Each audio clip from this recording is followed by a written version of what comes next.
Welcome, everybody, to the KQ Show, Episode 13, Instructional Guide for Your Listening Pleasure. For those new to the show, hi, I'm Kyle. I'm just like everyone else. I wake up, light an incense, lock the door, and then scream into a throw pillow until Oprah comes on. As a young lad, I had what my parents would call the gift of gab.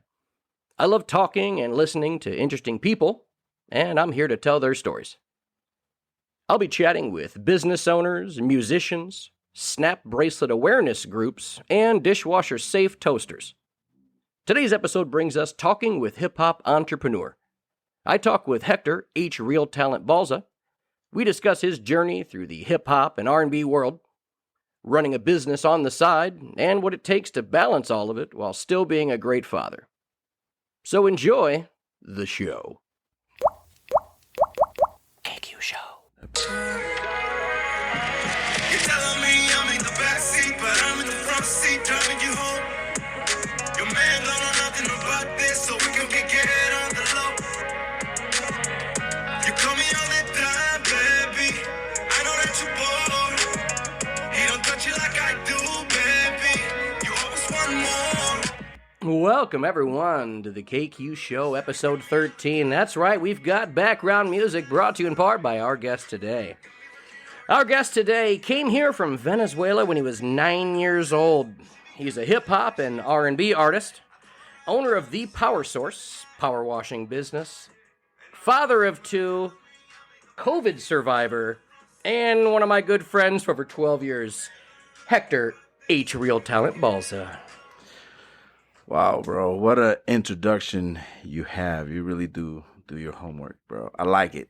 I like it a lot. I appreciate it. Look, long time coming. Everybody kept guessing. Was Hector on episode 3, episode 4? When's Hector? Is it Hector this week? Everybody kept texting me. I'm like, I don't think even Hector likes podcasts. He doesn't like you know mics. me. You know me so well. But dude, what's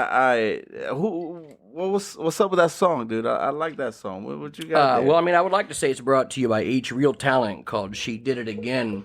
Uh-oh. Now, this has been mastered and remastered, and it's pretty phenomenal. I can't release, the rights to it because it's yours. For sure. But that's money, man. First off, because we talked about that. Thanks, so, dude. I appreciate that, man. I mean, I'd like to. I'm going to post the whole song just because me playing the whole song through my phone into this mic didn't quite sound too great. But no, man, I'm excited to talk to you, man. The first thing I really want to get into is first off, I like to start with.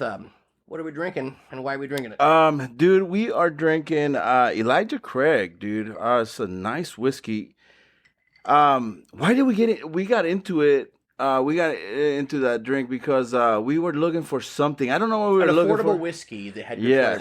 Yes. And the guy recommended Elijah Craig, and ever since then, bro, it hit home, and that's what we've been drinking, dude. And it's a nice whiskey. The biggest part of that story is about a week before you end up moving out. I come home and there's a bottle of Elijah Craig sitting there on the counter with the Meijer or Walmart security tag still locked on the top. It was Meijer. Dude, that's so funny. At first, I was concerned. I was like, hey, man, how did we walk out with that? First off, I thought, honestly... It was the security tag right around the neck, so it wears the chain. The bottle's still here. I was concerned. I was like, H-man, you good? Is everything all right? Because you got it. I still had the bottle. It was bought. I think we still got the receipt for that bottle just in just case. On the way out. I don't know why you didn't take it off. Dude, how'd you even pop the top? I don't know. We just popped the top, and they just kept the security system on there, and they never took it off. See you later. I don't know if did we do a self-checkout? I think we did a self-checkout. I think that's what happened. We did a self-checkout. No, I wasn't there when you bought it. I was just there in the morning when I was like, man, what? You're right, dude. Yeah. No, you know what? The workout crew go, hey, Kyle, what are you into? Is Elijah Craig with the security on top, but liquor gone? Like we put a syringe in there or something?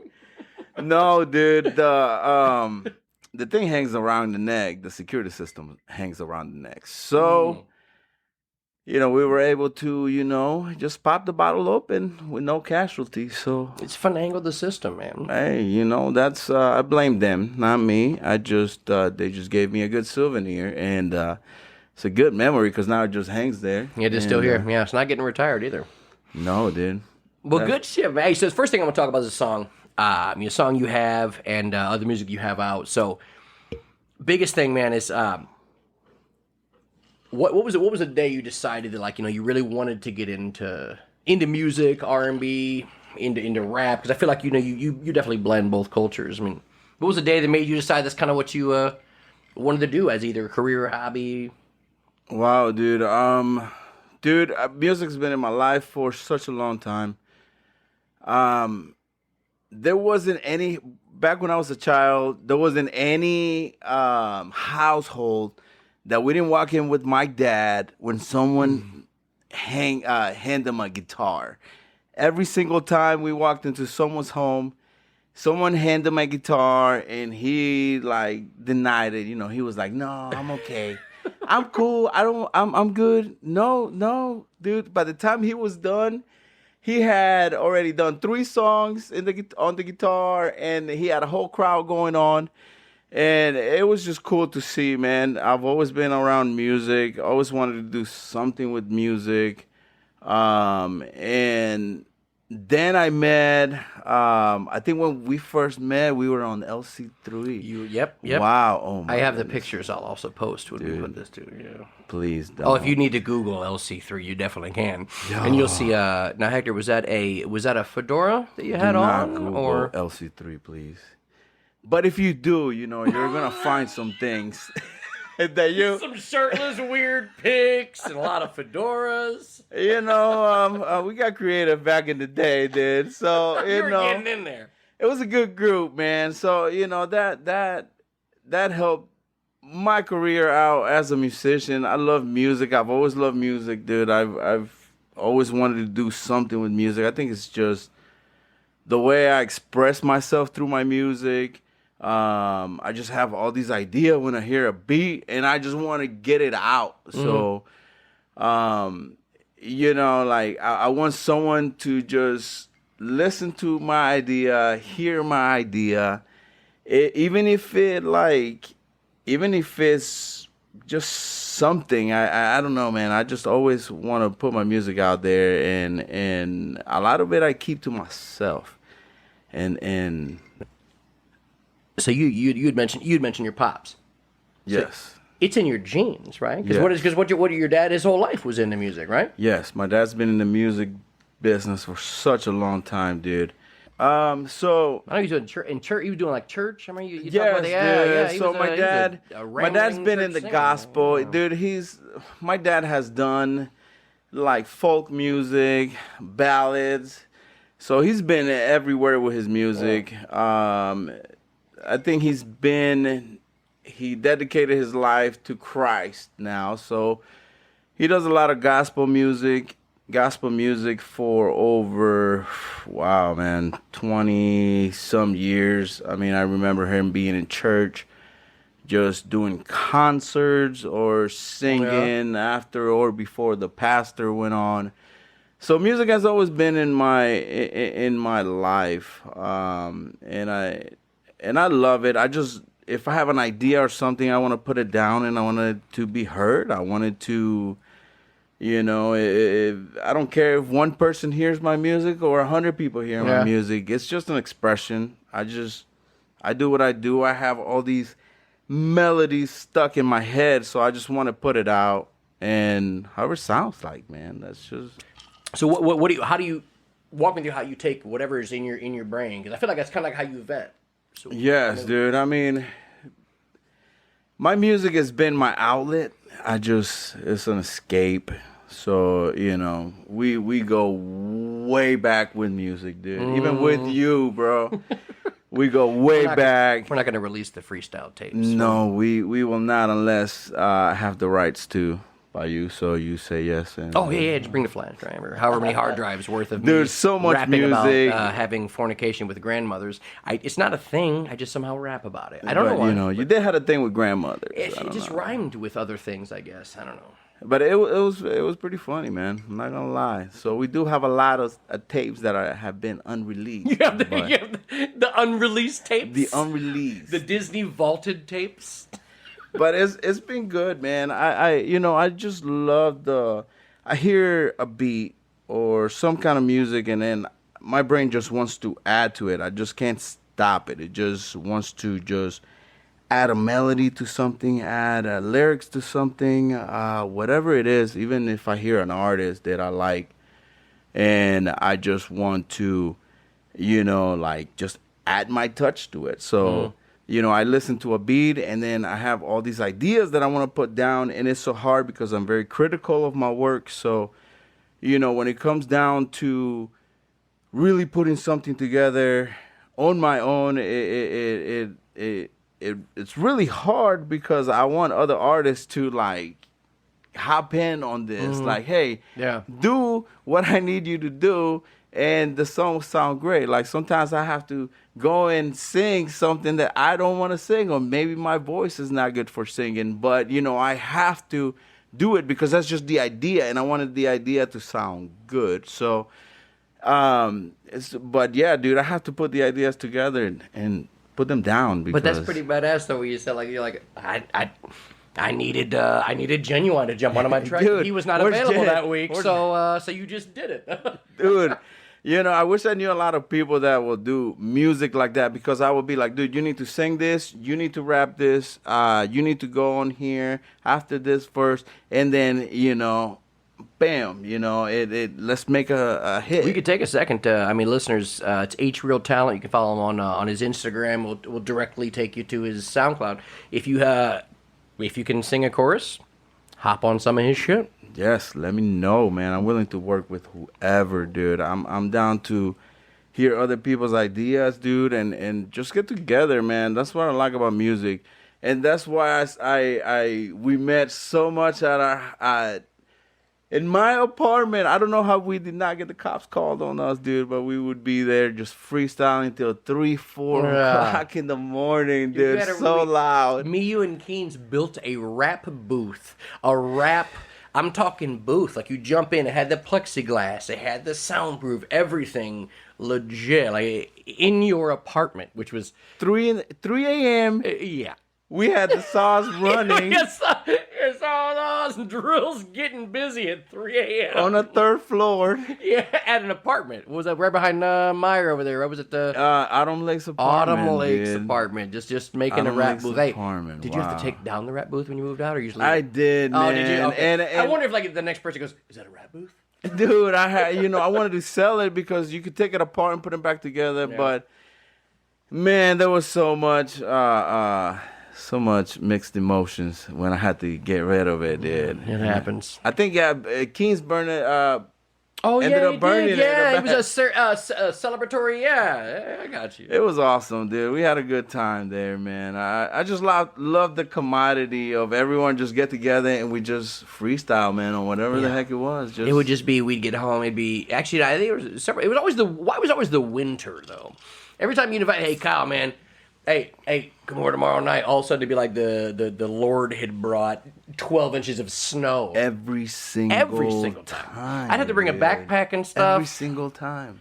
I was like, why is it? Can we look at the weather? I don't know what happened, but you just brought the storm, man, and it was good, dude. Brought that freestyle storm, son. Yeah, hey, man, dude, you brought it, and then we ended up freestyling for hours. It was crazy. KD came through, Serge came through.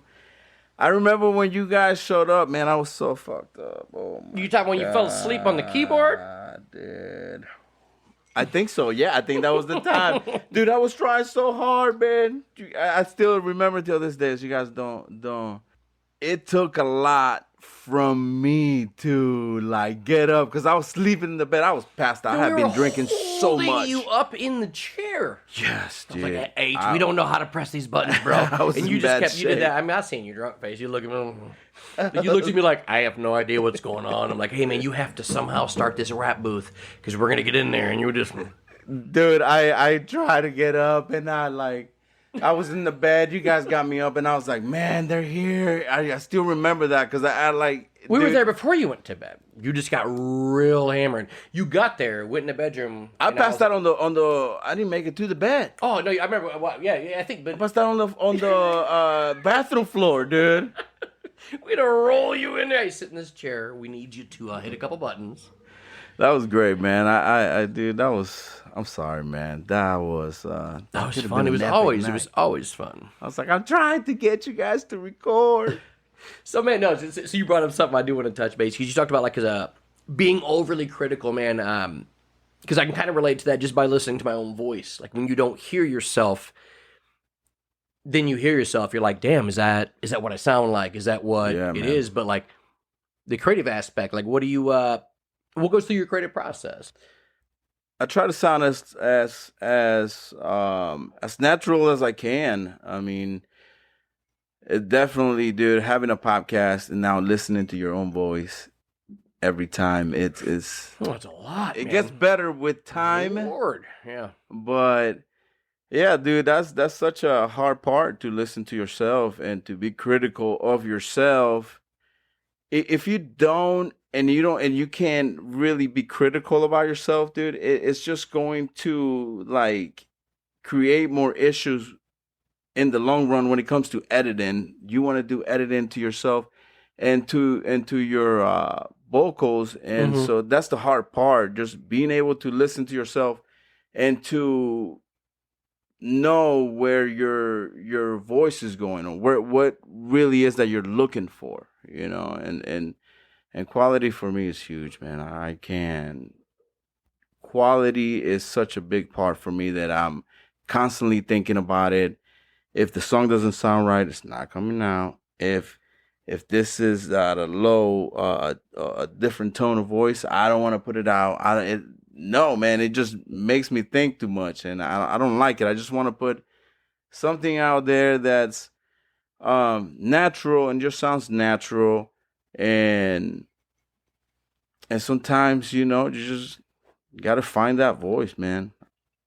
It's hard to like not be overly critical of yourself, and I know that you definitely do that because that song I started with, that's like the third version of that song I've heard, and the first one was a fucking banger. Dude. Okay, you had it like lyrics, your chorus. I was like, man, this is fucking it. Get this thing mastered, and you've done that 3 times now. Yes. So, how do you stop yourself from going?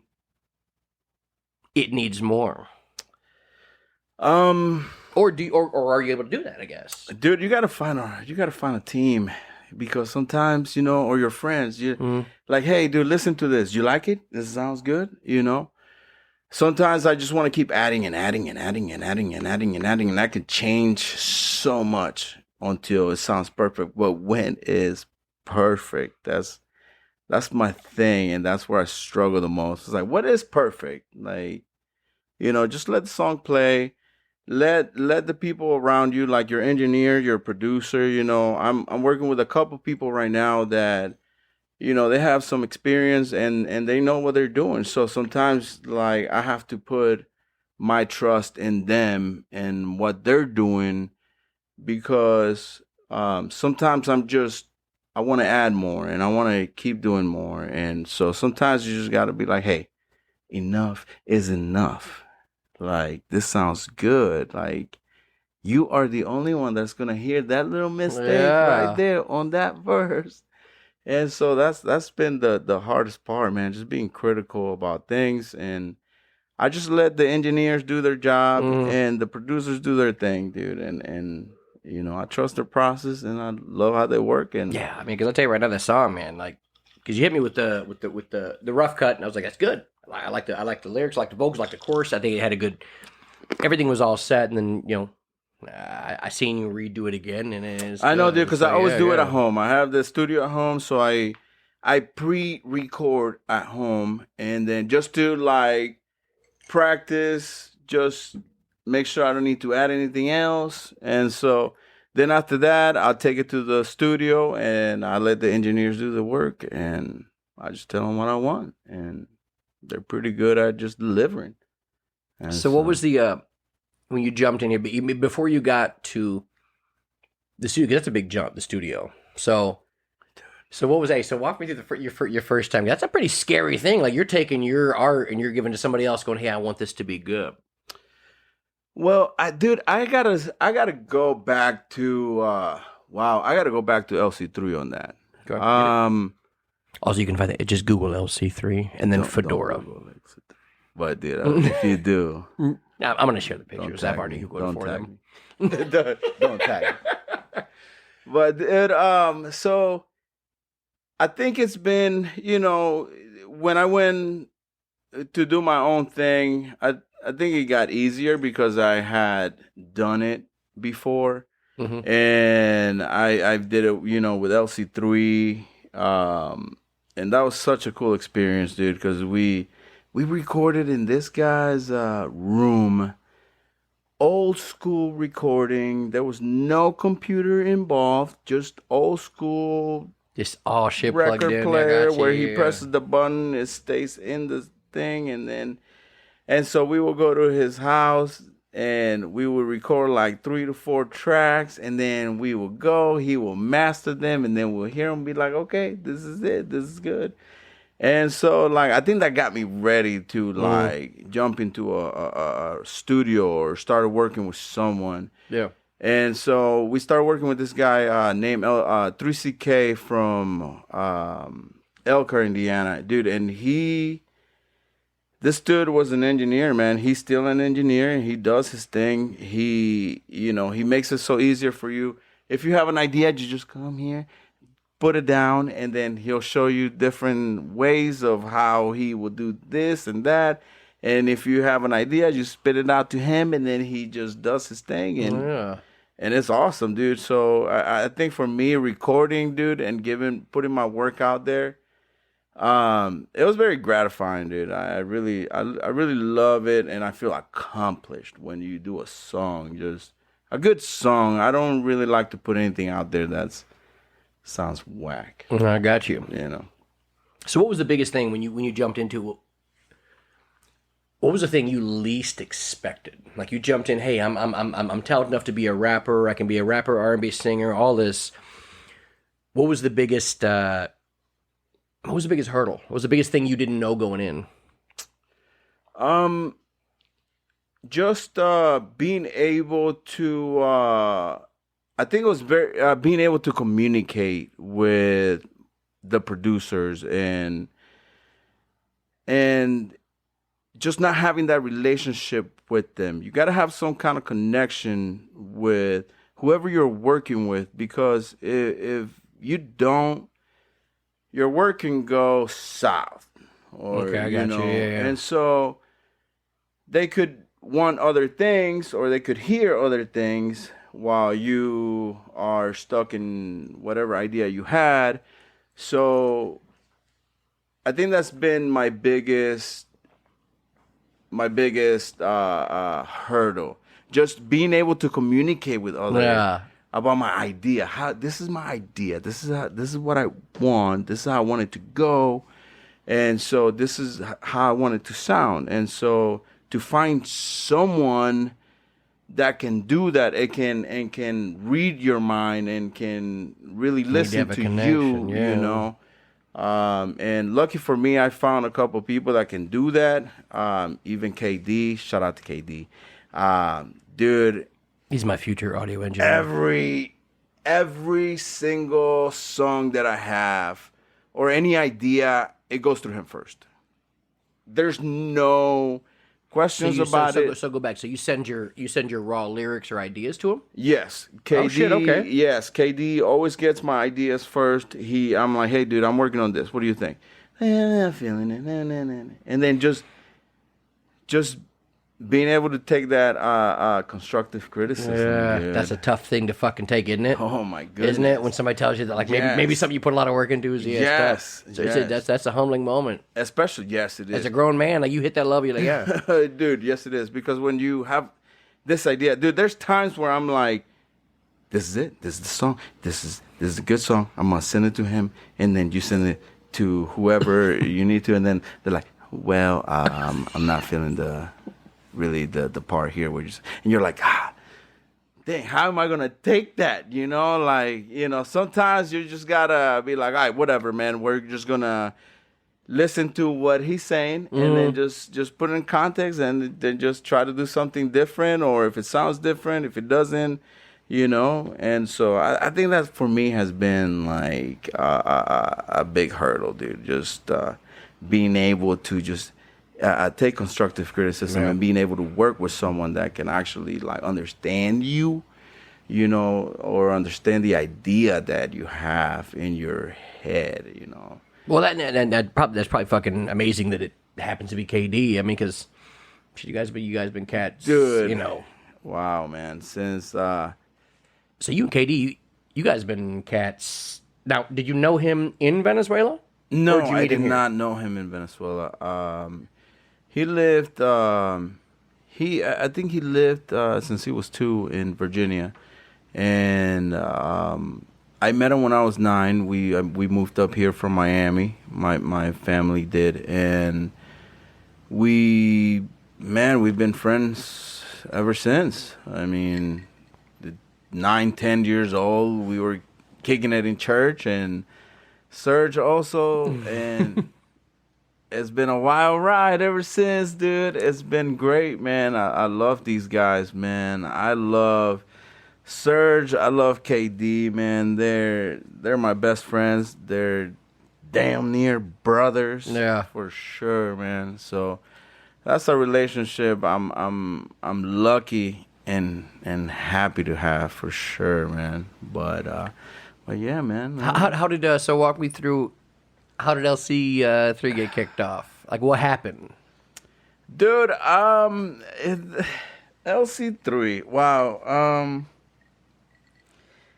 LC3 started in front of my house when I was 16 or 17.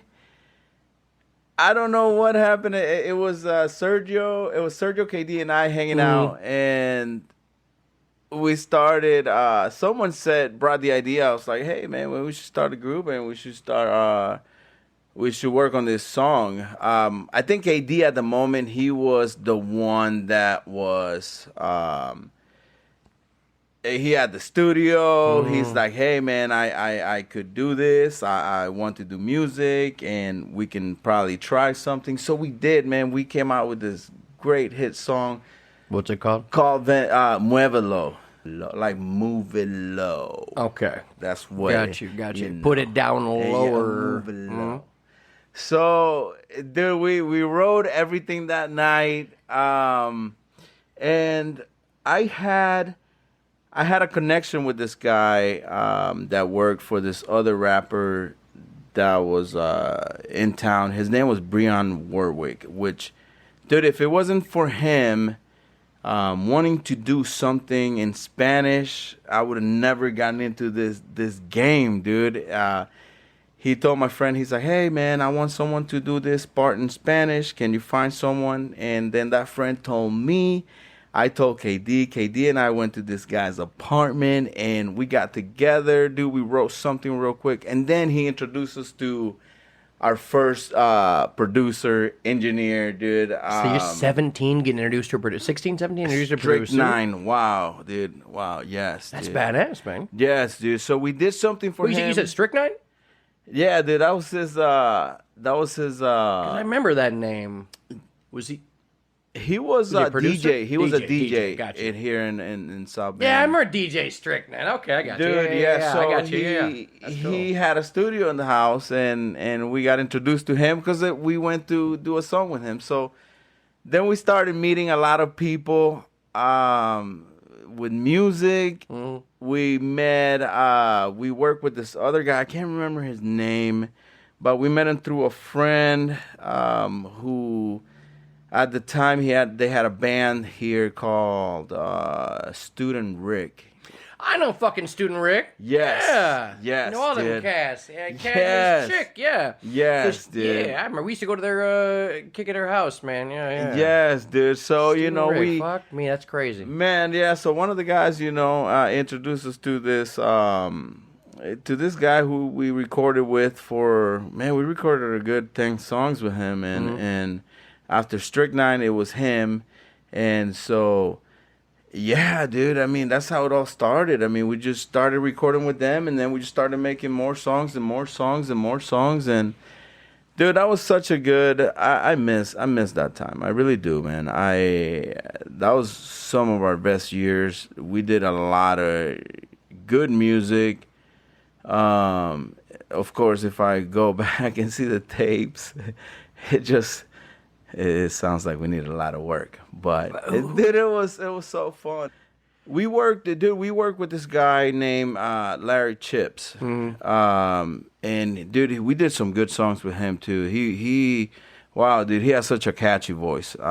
His voice was very like, if you hear his voice, you're like, that's Larry Chips. You know, you already knew. And then we opened up for Co-Main. That's who it was. That's who it was. I remember. I was yes, fucking dude, one of his Co-Main. albums at Cheers Lounge. Oh my goodness. God, fucking Cheers, man. I forgot all about Co-Main and Cheers. Cheers Lounge. Cheers Lounge. Yes. So it's where you go to get herpes. I mean, I'm not saying no. I'll cut that. But dude, it was such a good time. Like we performed for we opened up for him on his I think it was Michiana tour. Album release Michiana tour. It was the album release party, dude. And dude, he's such a humble dude, man. He was and it was cool because he was KD's substitute teacher at that time. So or after KD's that, slinging them beats for an A. Hey, look. Is that what happened? Don't get me wrong. Was that Adams? That was no, that was Riley. No, that was Riley. They're the same school. Yeah, for sure, same program. But dude, that's how it all basically started, man. With Strychnine, then we went to this other producer that produced some of Student Rick's songs, I believe. If not, they were in talks, but we somehow met this guy through them, and I've met other people along the way, just connecting with other artists, dude. Well, let me ask you a question, man. So, being bilingual in rap, what's easier? English. Yeah? Yes. So, because... English all the way. What do you mean? Me. Elaborate. Well, because I was... I've been raised pretty much here since I was 9 years old.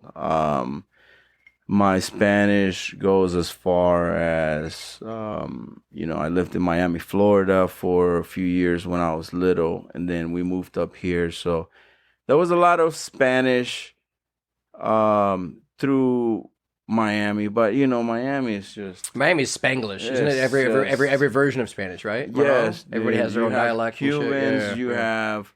it's just a lot of Spanish. Everybody, Big that's just the port. Melting pot, right? Yes, the port. Yeah, the port. So, I got you. Yeah. So, I'm a refugee from Cuba. Was it? You saw Scarface. Yeah. You know what they did in the 80s. Yeah. They had tents. You were there. We were there. So, that was... I never really got into... hip-hop, dude, when I was... until I was in middle school. In 97, 98, I started hearing about Pac and who he was, because I didn't know Tupac, I didn't know Biggie. I think Jay-Z was the one that I started hearing the most when it's a hard knock life for us. That was summer 99, I think. Summer 99, dude, yeah. That's when I started getting into hip-hop. And so... it was so crazy because my parents didn't want us to hear it to any I mean, your dad was a church music. Singer. We're on church. Yeah. And so my brother was the one that would listen to he would listen to all hip hop, dude. He had DMX. He was a big DMX fan at one point, dude. Who wasn't? And so I'm here trying to be good with my dad. And my Singing mom, amazing. I was like, dude, I'm only R&B. That's all, That's where you got it from. No, we won't pause this fucking conversation. Yes, first off, dude. Because you sing, but you act like you can't. Is that where you got it from? Because first you make your own choruses. Dude, I started listening to R&B. Like, that was my main thing. But I also like rap. See, And I was R&B feeling to like the rap, core, and bro. yeah, I got you. And so, like, I was very quietly about my rap liking because of my parents. But, dude, my brother was the one that got me into hip hop. It's crazy because he was the one that was buying DMX's album. What is it? Flesh of My Flesh or Flesh something? of my flesh, blood of my blood. Yep, that was man. Wow, dude, he had that thing. that in was an there. amazing album. First Yes, off, so I'd yes. say, I So- mean, not a bad one for him to pick. I mean, he could have picked somebody else. For sure. Hey, Hector, have you For heard this guy sure. Chingy? He coulda- But he coulda- dude, coulda taken a spin. I made my dad. I still remember the first album I bought, and it was R&B, and it was Joe. I want to know. That was the Yeah. first album Hell I've ever bought, dude. First, so I think I still have that in the book in the basement. Yeah, I had that. I had every R&B from anybody from '96 to 2002. We'll put 2004.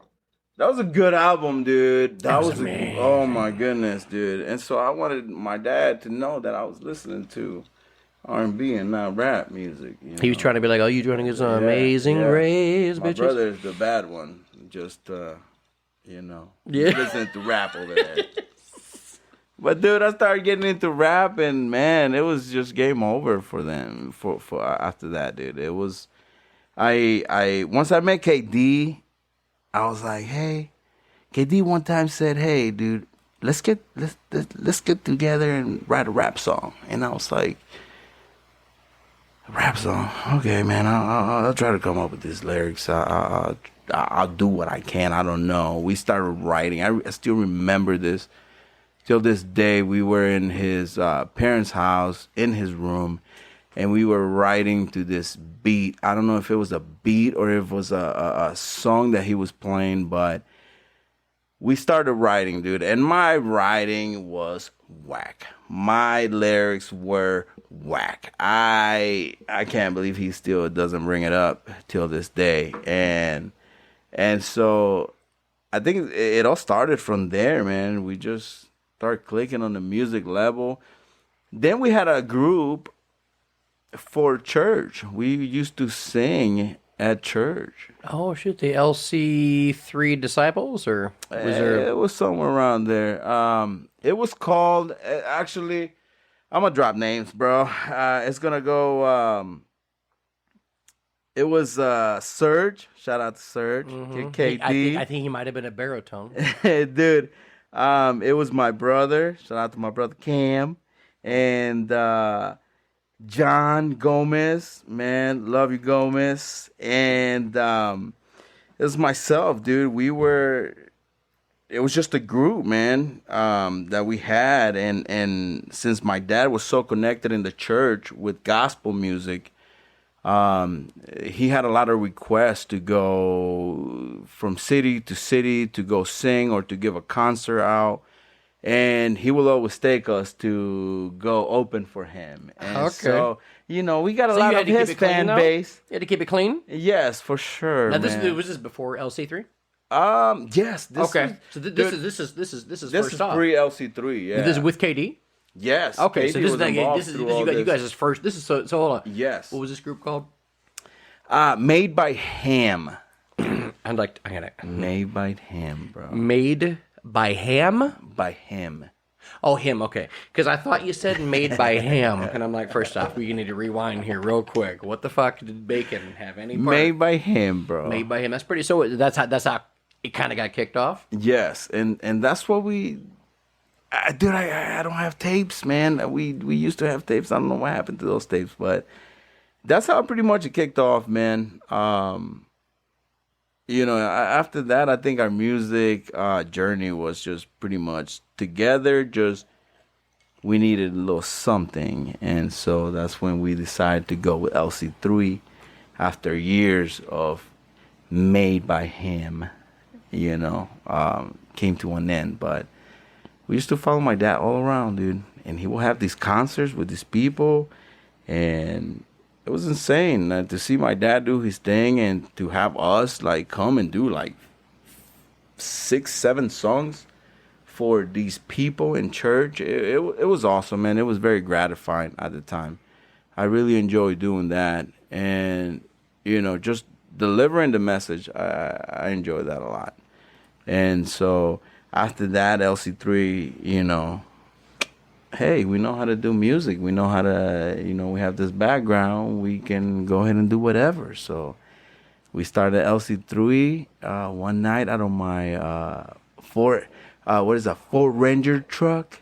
I think it was a 98 Ford Ranger truck. We were sitting in the truck, and someone said, hey, man, we should put a group together.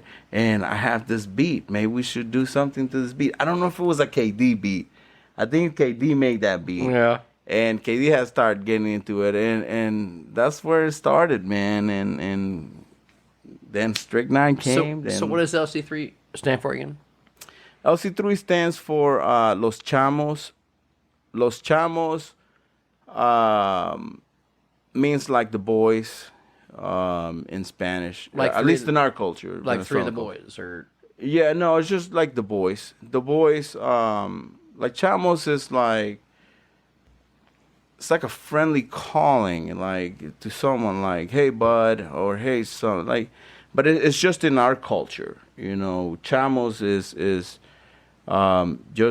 it's just in our culture.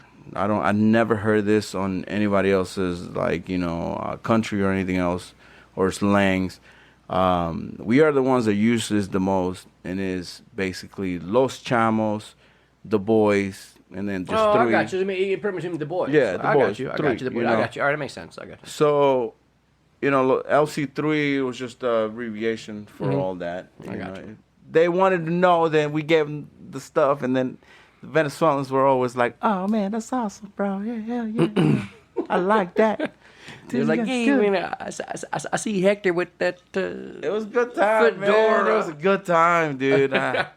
LC3 was such a good time, dude. We performed. We didn't know how big our fan base was until we did a concert in Notre Dame.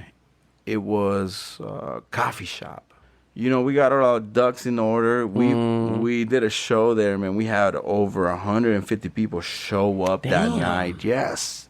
There you go. Yes, and we're talking like, man, we're talking before social media was. Yeah, I was about to say, thing. this is before you could get a bunch of people so, there. we had a lot of people come through and watch us and sing our songs, dude. That was another thing. Like, when people knew our music, it was very satisfying. I like that. I missed that.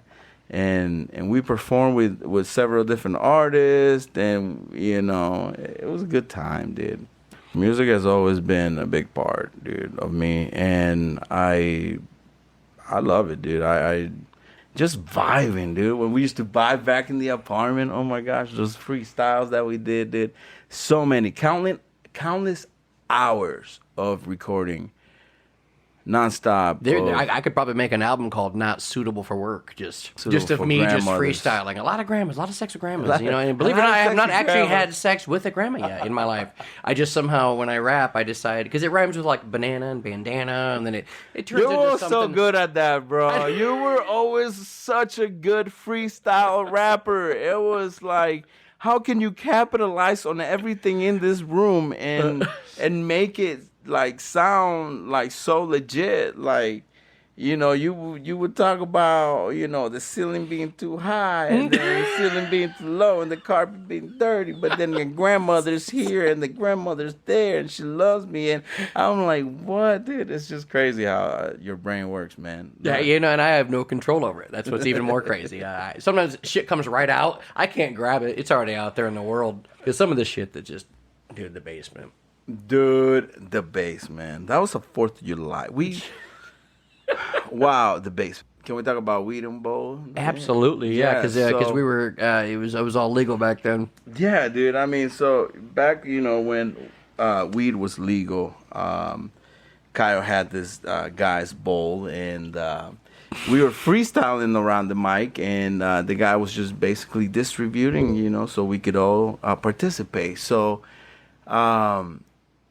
Kyle, it was Kyle's turn to freestyle. We were all freestyling around. What was it, dude? It was It was a steamer. It was a It was like a steamer. stand-up, like basically like one of those you buy at Target. It's a stand-up 5-foot tall steamer. You hang it and you can steam your clothes with it. No, I just brought this thing down there like it was a microphone. that was our mic for the That was our night, mic. dude. Hey, we were hitting Everybody was rapping into that DJ thing. steamer. So Kyle is just freestyling, and he's just, his hands, he's holding the bowl in his hand, and he's just letting loose, and his hand is just going everywhere. The guy tells him, hey, man, there's a little bit of weed in that bowl, just make sure you don't spill it. And Kyle just started talking about how he was going to take his girl, and he basically was going to go far away with her and do whatever he needed to do. So I was like, oh my goodness, this freestyle is getting crazy. I don't know how this guy's going to respond, but he took it very well, though. Yeah. He took it very well. He just kept, he was like, okay, yeah, good. I don't know if he clapped about how good the freestyle was, but, we all went with it, and he was a good sport about the whole thing. I gave him the bowl back. I mean, there was You still some weed did. in It was kind of empty after. Well, so I got to say I was that. attacked verbally, so I had to. He was like, Dude, that was the babies by the pool night. Like when Keen's, I love Keen to death, and we were like, we passed the steamer around the room, and he goes, "Babies by the pool, babies by the pool, y'all better get That them babies by the was pool." all he said. Dude. And then we turned that into a whole rap song. The rest of the night, babies by the pool. We had a whole legit hopped up like Lil Jon remix of babies by the pool. And then for the next decade, just random ass text babies by the pool. Anytime anybody's going to the beach or a pool, hey, babies by the pool. Like that it was so iconic. and he didn't rap it, or he just said, y'all don't want to fuck with these babies by the pool. Like he said it. He just said it. We turned it into a rap. It was. That was so funny, man. Dude, that was like so iconic. The stories that we've had in this house, dude. Well, yeah, there's been a lot. All right, man. Now, so I do want to dive in, man, a little bit about the power source. You had kicked off this, you had kicked off this power wash company, man, and I helped you with a couple jobs, Yes. and I know Thank you, by the way. went- Thank you. Oh, hey, Thank you. well, I needed you. Well, you also paid me, so you're welcome, and also thank you for the money. But no, like, what got you into? What was the day you said like this power washing? This is what I want to do. Like, where'd you get it from? What happened?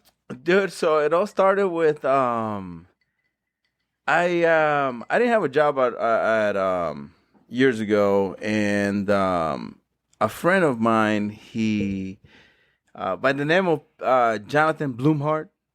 Shout out to Payday. Boom! Down in Tennessee. Hey! Love you, brother. I miss you, man. But he, it was one summer. He goes, "Dude, you want to power wash my house? I'll go rent the machine and just get taken care of." And so I was like, "All right, cool, man. Whatever, Then somebody else called me and was like, "Hey, dude, you're doing this. How about you do it to my house?" And I was like, "All right, cool." So it's crazy how everything works, man. How you have an idea and then something else can influence you in a certain way. My buddy John, dude, also known as Payday. Shout out to Payday. Dude, I miss Payday, man. He just moved to Tennessee, Nashville, Indiana. He's doing well. It's crazy how everything starts, man, because he was like, "Hey, man, I want to power wash my house. How about you come through and power wash my house, and I'll rent the machine." And dude, we rented the machine. I did his house. Then someone else called me to do their house, and it just started off from there. I wanted to do something that I was really happy with, that I could really invest my time into something that I could get any reward off, So I got you. I said, let's do it, My brother got a power washer, and we started power washing, man. Big Cam. For sure, man. So what, Cam. Hell So yeah. hold on. So go back. So you were just renting it at first, right? Yeah. So then your brother's like, "Hey, man, Yeah, dude. He's went scooped one, just bought one. Yeah, dude. So he now you bought have a power got washer, you. and you know, it got us started, and so, you know, we know a lot of people, man. I love connecting with people. I love there's a word for that, but networking, yes. You network with people. You know people. You know they know what you do. You know what they do. You guys can help each other out in so many ways. Yeah, for sure. So then the word started getting around, and so then here we go. So I'm doing jobs for this person, a relative here, a relative over there, a friend over here, a friend over there, and so eventually just became a company. It started as a side job, and so now we're running it as a company, and so it feels good to just do your own thing. I have a problem with authority. So, you know, whenever you're working for someone else, it's hard, dude, because it's like you got to listen to what they're saying and you got to do what they're saying, telling you to do. And so you don't really do what you want to do. And so, you know, it has also taught me a lot of valuable lessons when it comes to understanding how business is ran. When you basically own a business, you have to stick to the goal, and that's been a big thing for me. Excuse me. Allergies going kicking. I'm gonna sneeze about 4 or 5 more times right into this mic. I've soaked this mic with snot so many times. Put Jameson right here. Yeah. And I just need to make enough money to not have to do a lot of work. You know. I feel you, man. But you know, I kept trying. Apparently, you can sell like heroin. I don't know what it is. I think you can get it at TJ Maxx. Money for that? I think it's like a luggage. Really? I'm not real sure. TJ Maxx? Did they close or they're still open? Oh, TJ Maxx is still open. You can buy the same black. I've been buying the same black polo there. Where they sold the bootleg clothes. Yeah. I got Tommy shirt. You get a Tommy shirt that's like crooked. Also, this shoulder's a little bit longer. Some shit that... Dude, hey, I've rebought that black polo in size extra large with they would fuck up the button or so the bottom button wasn't aligned. Like I don't need no fucking button. Whatever. I've rebought that shirt from TJ Maxx probably funny. 3 to 4 times. That's funny, dude. That's funny. The Dash Mart right there. You know that old family video? Yes. Dash Mart. That's a and they had, dude, I ordered earlier because isn't it crazy? They hit me with 75% off. They go, hey Kyle, real quick, do you want 75% off of your groceries? I go, book it. She calls me right away. She goes, hi there, is this Kyle? Well, John, because I don't use my real name on DoorDash. You know, John Anthony. Yeah, I fired too many employees. They come in there mashing their dick into my Mexican pizza. I'm not down for that. So she's like, Mr. Anthony, we don't have coconut water, but we do have body armor that has coconut and pineapple. Okay, ingredients aren't the same, but it would refund you $2. I'm on the phone. I'm like, yeah.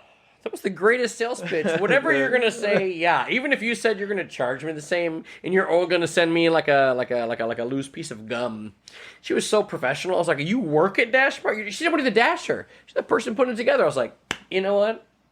Her name was Stephanie or Bethany. Yes. One of the NYs. Whatever the fuck you want, like. I was like, yeah, I'm in there. Yeah, book it. And then also the receipt came up, but the return was correct. Like return, yeah, you know what I'm saying. I was like, all right, I'm in there. I'm in there, Bethany, Becky, and or. It's a system, bro. They got a good system. It's expensive. I mean, I was raised as if it doesn't make dollars, it don't make sense. No. And if it smells bad, somebody else should have to tell you. To you, though. I argue with somebody earlier about that. Yeah, I argue with somebody earlier. They go, you can smell. You can fucking smell. So I mean, I'm like, I'm not going to go. I'm not going to do this anymore. I can't have those conversations anymore. Like, why would everybody argue it? I'm like, I can't smell. Oh, try this. I'm like, yeah, because I'm 39. I'm pretty much 40, and yeah, my entire life, no one's ever waved Tabasco in front of me. Dude, it doesn't matter how long I know that. Like, every time I'm like, God, I might smell it. Oh yeah, no, I don't. My parents still do, but everybody does. Yeah, no, it's not because it's a very rare thing. That's crazy, dude. Can't smell anything, man. I don't know what to tell you, man. No, so I'm gonna take a sec because I know we were roommates.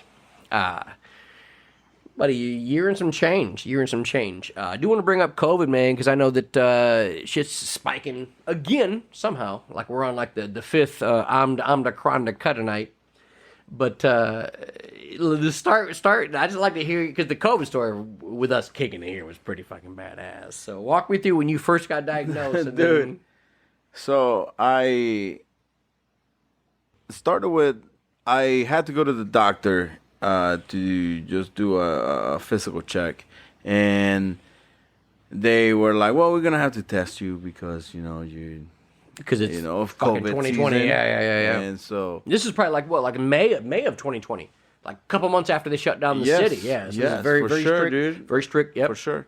And I go get myself checked. I was kind of freaking out. I went in your Bronco too. Remember that? Mm-hmm. No. I was like, how are they gonna get up here? It to was do the so. test? Did you have to hand it way up to you? Yes. By the way, it's an 89 Ford Bronco on like 35-inch lift kit. Like you're way above whatever CVS was handing dude. to So you. I don't know. I was like, how are they gonna get up here if it's a drive-through, and they're gonna test my nose, But the girl got up there and she did her thing, and I believe that was on a Thursday. I'm working at the store Saturday, and I get a call from the doctor saying, "Oh, well, you are tested positive for COVID," and so I let you know because I think you were at the store that morning, and I was like, "Hey, listen, man, just got a call saying that I got COVID and we're all gonna die." And Yeah, because we didn't know what it meant at the time. I go, damn, you have it. I go, you live with me, so. It's like, fuck, Yes, that means dude. I have it. That means my employees have it. That means we're all gonna. Like, at that Yes, point, again, we're all keep in gonna mind, have this is not even 6 days after they shut the world down. Yes. So at that point, when you got COVID, you're like, oh, I'm fucking dead. Yes. And so, I don't know, I asked you, I was like, yo, what are we going to do, man? And he's like, what do you mean we're going to do? We're going to shut the store down. So we had to shut the store down. We shut everything. We left the sign up in the front. And, dude, you got tested days after that? Or The next day. Yes, you got tested the next day. And The best part was when I came back negative, and and you were still positive. You had to quarantine, bro. We were already sharing shots and Dude. everything else. I was like, well, you know what we need to do? Everything, So we brought in the 2 fucking chairs, like computer chairs. We sat here and we played Call of Duty, and got murdered. By the way, just sat here and clowned and played video games. that was a good 2 weeks, bro. Dude, we didn't. I'm not There gonna was lie. never a call from work because it was all done. Like the world was shut down. Like For sure. on the flip side, I could just stay home and play video games. And because I didn't feel like we had already been hanging out. Like you had it, and you dude. showed no symptoms, and I had Yes. already lived with you in the same living room, played Dude. games, drinking. The same. There's And no yours way. was I don't think you said this, but you were negative. Yeah. No, You got tested and you were That's what I negative. said. I've been tested 3 times after all that, and I've been negative. Every time somebody tests positive, I was negative. sure. Because that's what I'm saying. I think that back in like early February, I was a wreck. Like I was Dude. like, I don't call off work a lot, like except for when I was crying, like as a grown man crying on the ground when your back hurts so bad. Understandable. That's the back pain's a different thing. Back pain is. I would say like secondary to like what a woman popping out a baby. You know what I'm saying? Back pain, it's no joke. Dude, It's no when joke. I was on the ground, I go, I can't. It's no joke. I couldn't move. I was literally moving my arms and trying to crawl to places. I had to call my dad. It's like, Pops, you got to bring me. I need fluids. I can't even lift myself to this fucking sink. Like I was like totally immobilized. You had a tweak and you're just done. You're done. You're done. Shit. Well, I remember when Craig Zion. Shout out to Craig Sign. You got to give him we haven't done it for a couple episodes. my One, dude, 2, man. 3. Craig Zion. I feel bad. Yeah, I mean, honestly, I was on it for like 6 or 7 Craig, episodes. good shit, man. But dude, he was working for me, and man, he's a hard worker. He doesn't never quit. Like no matter what's going on, he won't quit. He fucked up his back so bad. How did it fuck up his back? Carrying them phones? Dude, he tweaked something. But like when you see Craig and not be able to do something, but he's like a lion that broke his back legs. Like he's still trying to, he's still trying to do stuff. Like dude, just rest. But that's what sucks about getting old. Man, you fuck up shit dumb. All right. So last thing, man. Hey, so before I wrap, I'd like to say, what can people expect coming up? Where can they find you? Speak upon your game, if you will. The Power Source, power washing, and window cleaning. We do residential, commercial. We're working with the city of South Bend right now. Been a good partnership. They want to help startup businesses, and so we're all about it. They're helping us. They're giving us all the resources we need to make sure that our business is successful. Oh, yeah. And so that's been great. Online, I am on my at hrealtalent Instagram. Soon my music will be released on Spotify. I'm looking forward to that. Yeah. Is there do you have a date yet, or? I don't have a date, but When that happens, we need to be here like a day before that. yes, for sure, dude. So I'll write that for down. For sure. I just got the song mastered. There's another one that's getting mastered, so I want to release a few songs, and pretty much all the songs that I've had out before, they're gonna be released too on Spotify, and I'm looking forward to that. I want to be on Spotify. You know how that. Yeah, well, I mean, I wish I could help find you. you on Spotify. Yes. Boom. I'm in there. That's I'm in awesome, there. dude. The That's KQ awesome. show. It just makes it easier for you to Bingo. find anything. Oh, yeah. It's been a long time coming. Appreciate you being here. I'd like to the outro. Less of me screaming and us singing songs together. I miss those days, though. I miss those days. Once these mics stop, we're gonna freestyle. I'm gonna talk about some grandmas. But no, I appreciate everybody being here. Real Talent, Javier Balza. Javier, bro, you never forget. Dude, thanks for having me, man. Hey, I appreciate it, man. Great, bro. Hey, You've been a good host. All right, everybody. Hey, thank you again for listening to the KQ Show. Coming the